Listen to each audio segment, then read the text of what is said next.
메이저리그 샌프란시스코 자이언츠에서 활약 중인 이정우 선수의 몸 상태에 대한 우려가 커지고 있습니다. 지난 15일 경기 전 등의 불편함을 느끼며 결장한 이후 MRI 검사를 진행했는데요. 오늘 19일 발표된 검사 결과 큰 이상은 발견되지 않았습니다. 하지만 감독은 복귀 시점을 신중하게 고려하고 있다고 밝혔습니다. 이정우 선수는 올해 오픈 경기에서 12경기에 출전해 타율 3할을 기록하며 좋은 컨디션을 유지하고 있었습니다. 그러나 지난해 어깨 부상으로 시즌 아웃을 경험한 만큼 이번 부상에도 팬들의 걱정이 커지고 있습니다. 이번 부상의 원인은 15일 경기 전 아침 자고 일어났을 때 갑작스럽게 등 통증을 느꼈기 때문인데요. 다행히 MRI 검사에서 심각한 부상은 확인되지 않았지만 자이언츠의 밥 멜빈 감독은 이런 부상은 예상보다 더 오래 갈 수도 있다며 조심스러운 입장을 보였습니다. 현재로선 21일 가디언즈전에서 복귀할 가능성이 있지만 상황에 따라 연장될 수도 있습니다. 결국 가장 중요한 것은 부상의 재발을 방지하는 것이겠죠. 이정우 선수는 아버지인 이종범 선수의 뒤를 이어 한국을 대표하는 메이저리거로서 큰 기대를 받고 있는 선수입니다.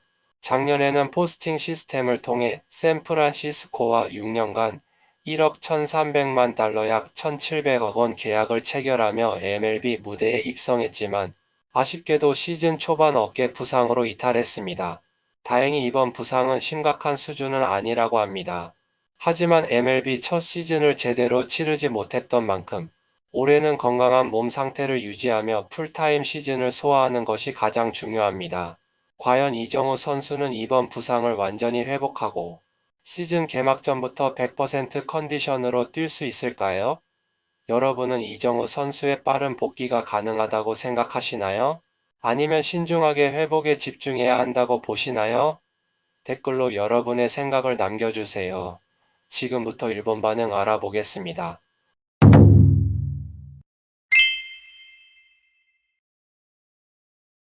메이저리그에서 아직 성과를 내지는 못했지만 스윙은 훌륭하고 배트가 빠르게 나옵니다.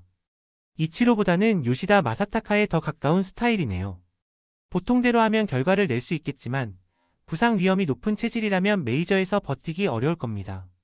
부상을 자주 당하면 멘탈적으로도 영향을 받으니까요. 고우석은 수건으로 뼈가 부러지고 이정우는 자다가 불편함을 느꼈다니. 비시즌 동안 뭔가 문제가 있었던 걸까요? KBO는 훈련량이 적다는 이야기를 많이 들었는데 몸이 MLB 환경에 적응하지 못하는 것 같네요. 한국 선수가 메이저리그에서 활약하는 것은 꿈 같은 이야기죠. 일본 프로야구에서 성공하지 못한 외국인 선수들이 한국 리그에서는 대활약하는 걸 보면 일본과 한국의 야구 수준 차이가 점점 벌어지고 있다는 걸 느낍니다. 일단은 큰일 없이 지나간 것 같아 다행이네요. 이정우는 역시 수비가 불안하기 때문에 시즌 초반에는 DH 지명 타자로 나오는 게 좋을 것 같아요. 올 시즌은 절대 부상당하면 안 되니까요. 나고야 출신이라 관심이 가긴 했는데 뭔가 잘 풀리지 않는 것 같네요. 아버지는 오래 현역 생활을 했는데 아직 시작 단계이니 더 지켜봐야겠죠. 힘내세요, 이정우 선수. 아버지인 이종범 선수는 주니치 드래곤즈 시절 굉장히 열정적인 선수였어요. 항상 의욕 넘치는 플레이를 보여줬죠. 한국의 이치로가 아니라 한국의 랜돈이 더 적절한 표현이겠네요. 어떤 분인지 잘 모르겠지만 등이 아팠다는 기사라니 고생 많으십니다. 시범 경기 성적을 보면 정규 시즌에 들어가면 타율이 떨어질 테니 ER 오픈 0.250 정도까지 내려갈 것 같네요. 늘 부상을 달고 다니는 선수라서 대체 어느 부분이 이치로와 닮았다는 건지 모르겠어요.